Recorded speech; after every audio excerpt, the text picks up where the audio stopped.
कल नरेंद्र मोदी वेस्ट दिल्ली के द्वारका में एक भाषण दे रहे थे, पब्लिक को संबोधित कर रहे थे। हालांकि चुनावी रैली है, चुनावी मौसम है, चुनावी माहौल चल रहा है।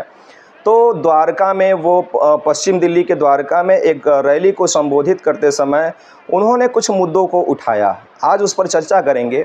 मुद्दे कुछ यूँ थे कि नेशनल हेराल्ड और दिल्ली के शराब घोटाला जिन्होंने किया है उनसे पाई पाई वसूलूंगा। वो लोग जो जनता के संपत्तियों की एक्सरे करना चाहते हैं, उनकी संपत्तियों का एक्सरे अब मैं करूंगा, ऐसा कहना था नरेंद्र मोदी का। और उन्होंने पश्चिम बंगाल के हाई कोर्ट के उस फैसले को भी कोट किया जिसमें हाई कोर्ट ने ये फैसला दिया है कि 77 मुस्लिम जातियों को, पश्चिम बंगाल के 77 मुस्लिम जातियों को ओबीसी का दर्जा दे दिया गया था, वो भी अवैध तरीके से। और हाई कोर्ट ने उन 77 मुस्लिम ओबीसी कैटेगरी जिसमें वहाँ की सरकार ने मुस्लिमों को ओबीसी का दर्जा दिया था, उसको पूरी तरह से ख़त्म कर दिया। उसको भी उन्होंने कोट किया। और इन तीनों नेताओं को जो भी चीज़ें इनके भाषण को देखने के बाद समझ में आती हैं, इन तीनों नेताओं को उन्होंने टारगेट किया है, जिसमें अरविंद केजरीवाल, राहुल गांधी और पश्चिम बंगाल की दीदी यानी कि ममता बनर्जी आती हैं। पहले इस भाषण को सुनिए, उसके बाद समझते हैं इसके अंदर की तमाम अंदरूनी चीज़ों को। भाई और बहनों, ये इंडी गठबंधन वाले गौर भ्रष्टाचारी भी है। ये वो लोग हैं जिनके पास से नोटों के पहाड़ निकल रहे हैं। ये लोग रंगे हाथ पकड़े जा रहे हैं। झारखंड हो, पश्चिम बंगाल हो, सब जगह इनका भ्रष्टाचार खुलकर सामने आ रहा है। यहां दिल्ली में तो हम कट्टर भ्रष्टाचारियों का खेल देख रहे हैं।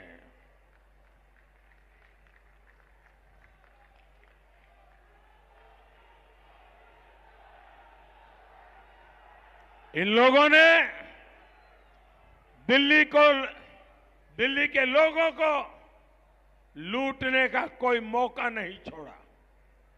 अदालतें भी इन कट्टर भ्रष्टाचारियों की लूट देखकर हैरान है।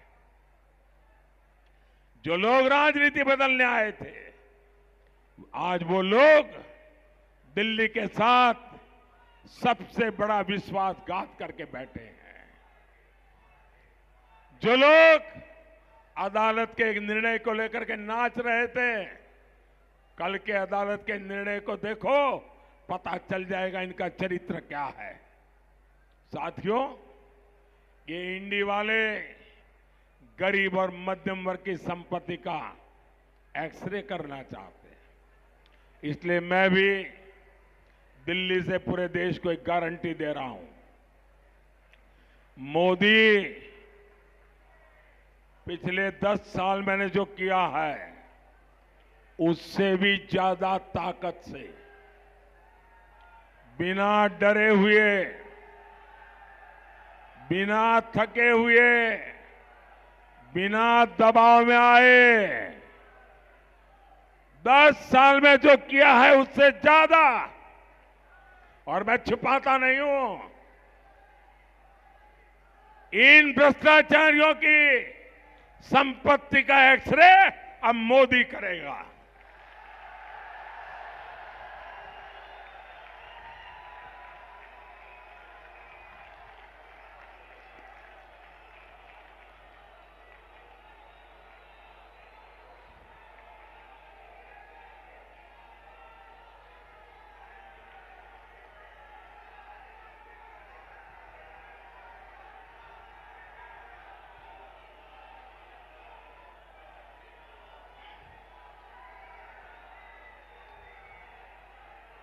शराब घोटाले की कमाई हो या फिर नेशनल हेराल्ड घोटाला हो,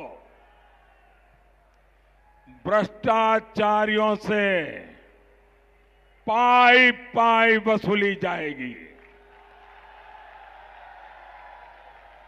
के अलावा इनके भाषण को, नरेंद्र मोदी के भाषण को 3 तरीकों से समझा जा सकता है। इनमें ममता बनर्जी भी हैं, इनमें राहुल गांधी भी हैं और इसमें अरविंद केजरीवाल भी हैं। इन्होंने साफ साफ कहा है कि जो लोग राजनीति को बदलने आए थे वो लोग पूरी तरह से भ्रष्टाचार में लिप्त हैं, शराब घोटाले में लिप्त हैं। इन शराब घोटाले के लोगों को, जिन्होंने शराब घोटाला किया है या जिन्होंने नेशनल हेराल्ड किया है, उन घोटालेबाजों की संपत्तियों का एक्सरे मैं करूंगा।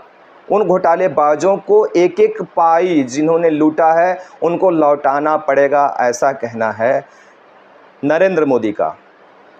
इसमें एक चीज़ और समझने की बात है, जिस तरह अभी 4 महीनों से अरविंद केजरीवाल, हालांकि अरविंद केजरीवाल वैसे भी हर टाइम नरेंद्र मोदी और भाजपा को हमेशा निशाने पर लेते रहते हैं, लेकिन इधर से 2-3 महीनों से जिस लेवल पर अरविंद केजरीवाल खास तौर से नरेंद्र मोदी और भाजपा को लेकर के चले गए हैं, वो शायद कहीं ना कहीं व्यक्तिगत हो जाता है।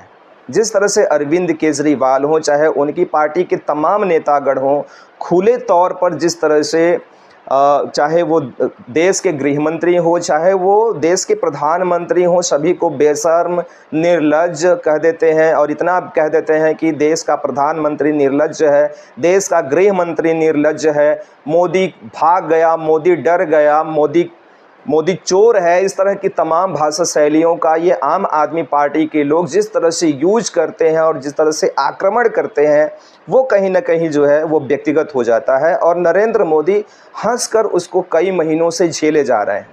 हालांकि अभी जो दौर चल रहा है वो चुनाव का चल रहा है। देश में 2024 का लोकसभा का चुनाव है और 5 चरण के चुनाव संपन्न हो गए हैं, जिसमें कि अच्छे खासे जो है वोट प्रतिशत इन 5 चरणों में देखने को मिला है, कुछ जगहों को छोड़ करके। और उसमें आंकड़ा भी ये लगाया जाने लगा है कि एनडीए गठबंधन की जो सरकार है वो आगे भी आने वाले 5 सालों में बरकरार रहेगी, बनी रहेगी। हालांकि जो 400 का नारा था नरेंद्र मोदी का, संभवतः वो कहीं ना कहीं, जहां तक मेरा आकलन है, मेरा मानना है कि वो 400 प्लस का जो नारा था कि अब की बार 400 पार, वो कहीं ना कहीं नीचे ज़रूर रहेगा, लेकिन नरेंद्र मोदी की सरकार बनेगी।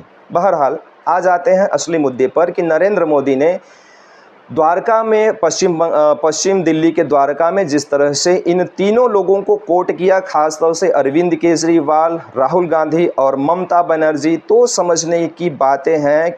खास तौर से अगर ये कहा जाए तो नरेंद्र मोदी किसी को भी इतना जल्दी जो है वो टारगेट नहीं करते हैं, लेकिन अब की बार तीनों लोगों को एक साथ उन्होंने टारगेट किया है। और उन्होंने ये कह भी दिया है कि जिन्होंने घोटाला किया है उनसे मैं पाई पाई वसूलूंगा। मैं दबने वाला नहीं, डरने वाला नहीं, रुकने वाला नहीं। मेरे ऊपर कुछ भी दबाव हो, मेरे ऊपर कोई कितना भी प्रेशर डाले, मुझे कितना भी दबाने का, डराने का प्रयास किया जाए, लेकिन मैं रुकूंगा नहीं। इसका मतलब ये है कि नरेंद्र मोदी कहीं ना कहीं जानते हैं कि उनकी सरकार जो है वो अभी लगातार बनी रहेगी। और आने वाले समय में हो सकता है, ऐसा हो सकता है, क्योंकि जिस तरह से अरविंद केजरीवाल ने व्यक्तिगत तौर पर नरेंद्र मोदी के ऊपर तमाम तरह से निशाना साधा है, व्यक्तिगत तौर पर नरेंद्र मोदी ने चोर किया है, डर मोदी के अब शब्द यूज है, तो कहीं अरविंद केजरीवाल, मैं ये नहीं कहता अरविंद केजरीवाल ने नरेंद्र मोदी को व्यक्तिगत तौर पे तमाम चीज़ों को कहा, उन्होंने तमाम तरह से उनका सान लेने का प्रयास किया, वजह से नरेंद्र मोदी ऐसा कह रहे हैं। लेकिन नरेंद्र को ऐसा लगता है कि भ्रष्टाचार में हुआ है, अरविंद केजरीवाल सर के द्वारा भ्रष्टाचार दिल्ली में किया गया है और किया जा रहा है। अगर भ्रष्टाचार किया जा रहा है तो उसकी पाई पाई जिन लोगों ने भ्रष्टाचार करके लूटा है देश को, दिल्ली को, उनको पाई पाई वापस करनी पड़ेगी। राहुल गांधी के लिए भी नेशनल हेराल्ड का एक संकेत दे दिया है। हो सकता है कि नेशनल हेराल्ड का जो मुद्दा है वो एक बार से फिर से जो है वो जिंदा हो। दूसरी तीसरी तरफ जो है वो ममता बनर्जी हैं। ममता बनर्जी की सरकार के लिए अभी झटके का न्यूज है कि उन्होंने एक दिन तकरीबन 22 मई को पश्चिम बंगाल का हाई कोर्ट ये सुनाता है कि वहाँ पे जो मुस्लिम जातियों को ओबीसी का दर्जा दिया गया था पश्चिम बंगाल की सरकार के द्वारा, हाई कोर्ट ने उसको एक सिरे से खारिज कर दिया है।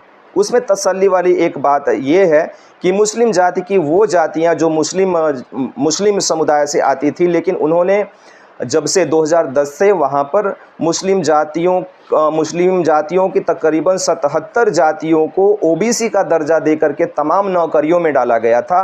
उनके लिए कम से कम एक राहत की बात यह है कि हाई कोर्ट ने ये कहा है कि जो इस आदेश के पहले जिन लोगों ने ओबीसी के प्रमाण पत्र के आधार पर नौकरियां पाई होंगी या वो नौकरियों के प्रोसेस में होंगे, उनके आरक्षण को समाप्त नहीं किया जाएगा। लेकिन जब से हाई कोर्ट ये फैसला सुना रहा है तब से आगे के लिए ये लागू होता है और वो 77 जातियां मुस्लिम समुदाय की, वो 77 जातियां जो मुस्लिम समुदाय में आती हैं, जिन्होंने ओबीसी का दर्जा लिया था, राज्य सरकार के तथाकथित तरीके से उनको जिस तरह से ओबीसी में सम्मिलित किया गया है था, वो आगे जो है वो ओबीसी के दर्जे से समाप्त हो जाएंगी, उनको ओबीसी कैटेगरी में नहीं डाला जाएगा। तो ये कहीं ना कहीं पश्चिम बंगाल में ममता बनर्जी की सरकार के लिए एक बहुत बड़ा झटका है, क्योंकि वो समुदाय, मुस्लिम समुदाय की वो जातियां जो ओबीसी में आई थी, कहीं ना कहीं वो वोट के लिए एक ध्रुवीकरण किया गया था और उनको, मुस्लिमों को सीधा जो है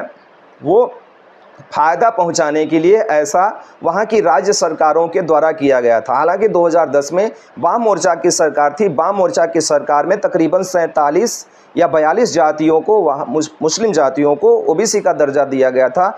उसके बाद जब तृणमूल कांग्रेस की सरकार आई पश्चिम में ममता की, तो उनके द्वारा भी तमाम मुस्लिम को ओबीसी का दिया, जिससे जो हिंदू के जो मुस्लिम जातियाँ थी उनका जो आरक्षण था वो कहीं दब गया था।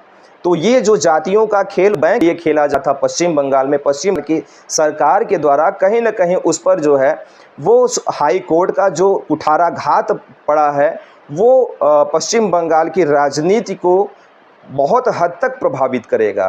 तो इस तरह से नरेंद्र मोदी ने तीनों लोगों के बारे में ये संकेत दे दिया है कि आगे आने वाले समय में जब 4 जून के बाद बीजेपी की सरकार देश में बनती है, उसके बाद वो चाहे अरविंद केजरीवाल हो या राहुल गांधी हो या ममता बनर्जी हो, तीनों के खिलाफ बड़ा कदम कोई न कोई भाजपा या नरेंद्र मोदी उठाने वाले हैं।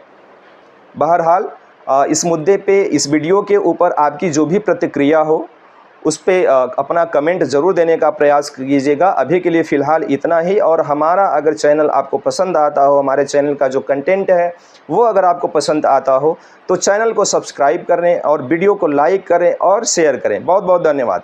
जय हिंद।